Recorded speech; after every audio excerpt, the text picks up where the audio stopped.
east side, in the Birmingham.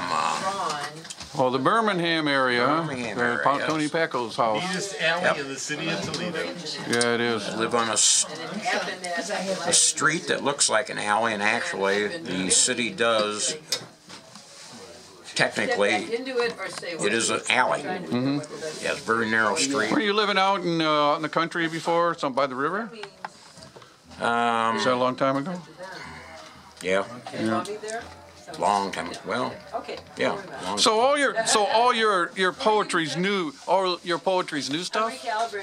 Well, yeah, I like to read new stuff. Okay, what are you doing? What are you working on right now? Yeah, mostly I write about the neighborhood I live in. Okay, good. 100 years from now, people will watch this and they'll say this. So that's what it was like in Bob's neighborhood 100 Everyday years life, ago. that's what I write about. Okay, Everyday good. life, whatever's happened. Good. Do you have a name for anything? Is it just like Bob's or anything? Is it what do you call this? A collection of your work? Bob's poems. Okay, Bob's poems. Bob's crap. Okay. Well, what is this? Is this named photography? Yeah. Okay, good. Is that what you're going to read? All right, I'll read this one. Okay. It's kind of an oddball one. Okay. Sometimes I'll write something in somebody else's voice. Somebody's make up in my mind. Oh, good. Or somebody will all of a sudden some voice will come in. Can you do this in voice? A little bit? Well, this poem's called Photography. And I wrote it, but it's kind of actually it's by the Crazy Chicken Lady. The Crazy Chicken Lady. Is that the poultry house? Huh? The chicken lady at the poultry house? No. You don't know that crazy chicken lady? No. You have to meet her down at the farmer's market. Is there? Oh, there's a Crazy Chicken Lady? Yeah. Maybe she'd like this poem. I know. Okay, She ready? might give you an egg. Okay. Or even a half a chicken. I've never read this before to anybody. I've never read this to anybody before. Okay, let's go. So this is a character named Crazy Chicken Lady, and she likes to take photography, and she calls this poem Photography. I went outside with my camera and came across a chicken. It did not look like a good chicken. I said to it, "You look like a bad chicken, and I will not take your photograph, so don't ask. Get away from me, you horrible chicken." Next, I saw a cat preening on the roof of a shed. Then I saw a bird in a tree preening its feathers. I thought, how odd. Cats preen and birds preen, yet cats eat birds and then preen after they eat the bird. I did not photograph either one of them because they gave me terrible thoughts in my head. Maybe the cat will eat that horrible chicken, and there will be feathers and bones all over the ground, and I can photograph that. Then I saw some children playing and thought about how they would be dead someday and that I would be dead before them. So I did not take their photograph. But I did warn them about that bad chicken, and then they ran away. After being outside for an hour, I hadn't taken any photographs. So I pointed the camera skyward, which made a lovely photo of the emptiness of blue. The emptiness. So apparently the Crazy Chicken Lady, she goes outside with her camera and she doesn't like anything she sees, and she ends up taking a picture of either nothing or something blank. Anyway. There's some hardcore preening. Let's have the homes, the Birmingham, what life like on the street of Birmingham. Okay, this is all right. Now this is last fall, late autumn.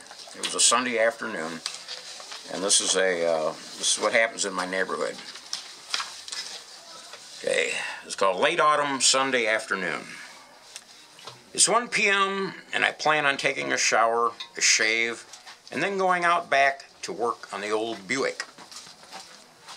Need to plug the right front tire that has 2 nails in it. Need to pull the right front passenger door, interior trim, and try to find out why the window was stuck in the down position. Also need to make a quick but temporary fix in a crack in the tailpipe with some folded up tin foil and a cheap clamp to quiet the old horse down. Just then the phone rings and I'm talking to my lesbian girlfriend when there's a knock on the back door. It's my neighbor, Tow Truck Tony, asking if he can use my garden hose to wash his caddy out back. And can he also please borrow some dish soap? I finally get off the phone and open a beer and go out back where Tony's caddy won't start, so we get out the jumper cables and start his caddy with my old Buick. Just then, a yellow Mustang convertible pulls up with rap music blaring, and it's my neighbor Sean's brother, and Sean is in the car and drunk, and also a couple other guys drinking tall boys in paper bags. Apparently Sean and his wife Jamie have been feuding, and Sean is locked out of the house. Then Sean starts arguing with Tony, who lives with them, and who pays cash rent every week, blaming him for letting Jamie use his cell phone to call him up and say bad things.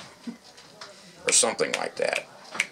All I know is that Tony gets mad and says he's moving and don't need this shit. The next thing you know, Tony's caddy is throwing up dirt as he peels down the alley all pissed off. Poor Sean, he's locked out and appears to be running seriously low on beer and cigarettes and money and love.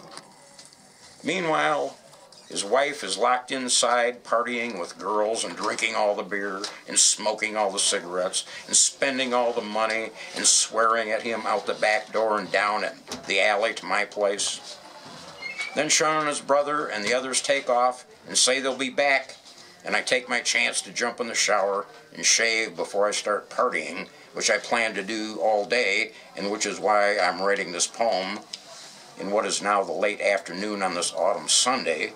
The trees almost denuded, people all pissed off and disappeared as I let a couple of the stray cats in the back door for some crunchies, and I pop another beer and take a toke of birthday pot. An hour or two goes by, and the late autumn skies fill with clouds and light and silence, and my cat Eddie sits at the edge of the table, licking his old paw, and the last of the leaves are falling.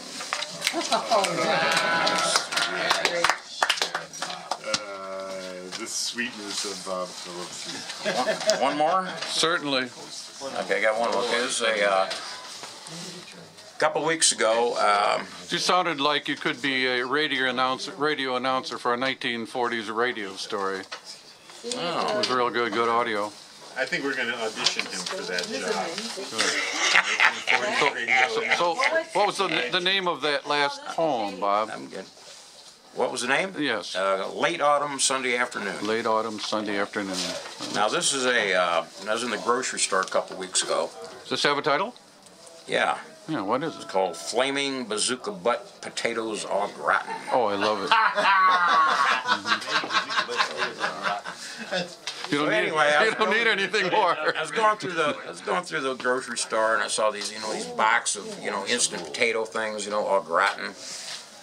And I thought, and for some reason like $1. I thought, I'm gonna have those. So this is they didn't turn out very well, but so this is my recipe for Flaming Bazooka Butt Potatoes Au Gratin. Buy a box of cheap potatoes au gratin. Prepare on stovetop as directed, but doctor them up a bit towards the end of cooking with fresh cheddar cheese, black pepper, garlic powder, and red pepper flakes. When you add the red pepper flakes, take off the top of the container, forgetting that the shaker part is now in the lid. So when you go to sprinkle some flakes, at least half the container of red pepper flakes dumps into your potatoes au gratin. Emit several curse words and take a big spoon and try to remove as many pepper flakes as possible. As the box says, at the end of cooking, the sauce will thicken, which it did very nicely. Unfortunately, the potatoes au gratin are so flaming hot that they are inedible and turns the hair on your head into a rainforest. I recommend what I did, which was take some baking soda mixed in a little bit of water and swishing it about your mouth, to neutralize the capsicum in the flaming bazooka butt potatoes all rotten, and then flush them down the toilet.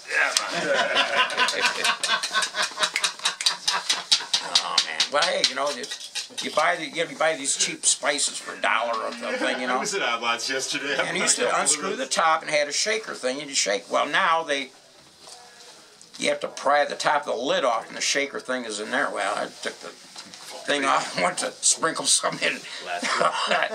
Half the container went in the potato rotten.